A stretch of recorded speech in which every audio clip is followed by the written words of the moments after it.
Milí včelári, chcel by som vám ukázať a odprezentovať jednoduchý odviečkovací stroj alebo jednoduché zariadenie na odviečkovanie včelých plástov, ktoré si môžete pozrieť aj vo videu samostatnom, ale ja by som povedal niekoľko slov k samotnej konštrukcii tohto zariadenia.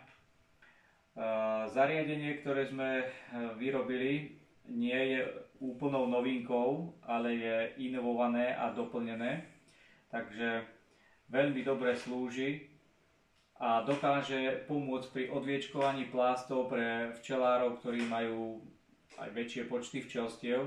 Ide to pomerne rýchlo a určite nahradí niekoľko ľudí, ktorí odviečkovávajú klasickou vidličkou odviečkovacou.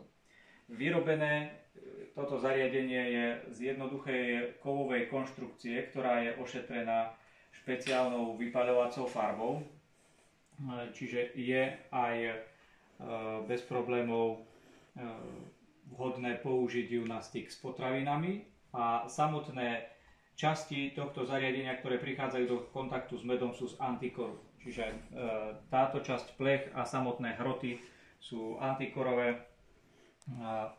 Je to vyrobené tak, aby slúžilo na odviečkovanie najmä rámikov B alebo miera E, dokonca aj optimál, ktorá aj táto miera môže byť použitá na tento rozmer. Po malom doplnení alebo úprave vieme počet týchto hrotov zväčšiť, pridať ich tu, buď na jednu, buď na pravú alebo na ľavú stranu, prípadne odobrať ich počet a tým pádom by sa dalo odviečkovávať aj kratšie plásty. Je veľmi dôležité, že musí zabrať tá plocha alebo tá šírka hrotov presne šírku rámika, ktorý sa odviečkováva takým spôsobom, že sa potlačí po tejto hrane, sa šúcha klže dolu a tak odviečkováva tie bunky a samotné hroty idú popri latke. Nemajú zachytávať do dreva, lebo ako náhle ich zapichnete do dreva, môžete ohnúť tie krajné hroty.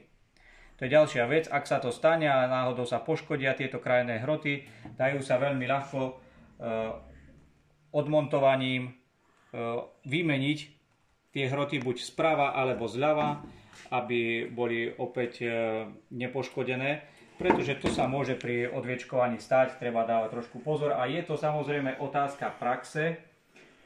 Potrebujete odviečkovať niekoľko desiatok, možno že aj 100 rámikov, kým získate úplnú rutínu a kým vám to pôjde perfektne, pretože túto rovinu tohto odviečkovača naklápate a nakláňate podľa toho, aká je šírka a hrúbka samotného plástu. Čiže vy dokážete odviečkovať plást, či je hrubší alebo tenší a dokážete ho buď na jedenkrát alebo na dvakrát vziať všetky tie viečka z neho dolu. Ideálne je odviečkovanie tmavších alebo pevnejších plástov, pretože tam nedochádza k rúcaniu, k boreniu diela, tak ako u panenského diela.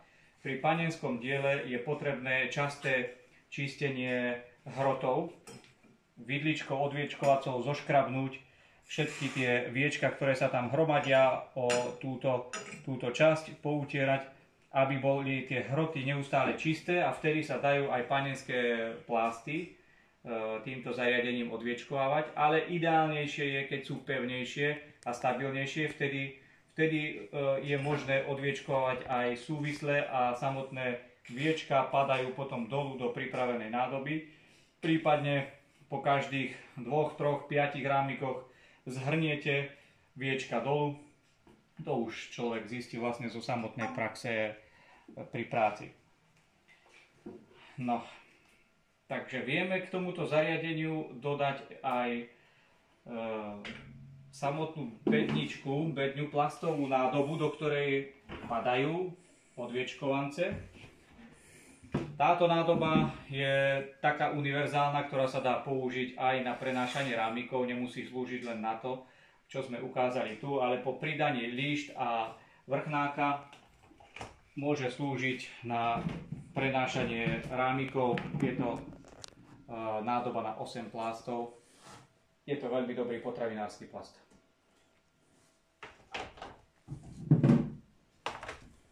takto vyzerá upravená s lištami, je tu hrebeň, čiže vy si môžete podľa miery vašich rámikov rozšíriť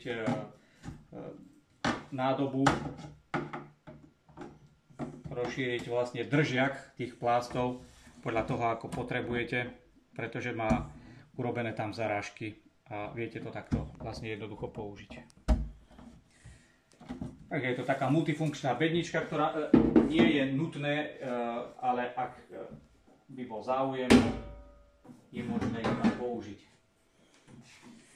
Ešte ďalšia vec, dôležité je nastavenie samotných hrotov sklonu voči rovine tohto plechu. Čiže tam tieto krajné skrutky sú teraz voľné. Vy si môžete vlastne nastavením alebo potiahnutím, naklopením hrotov určiť ten správny sklon, aby ste mohli bez problémov odviečkovávať plásty a potom dotiahnuť a zaistiť skrutkami. Takže takto vyzerá toto jednoduché odviečkovacie zariadenie.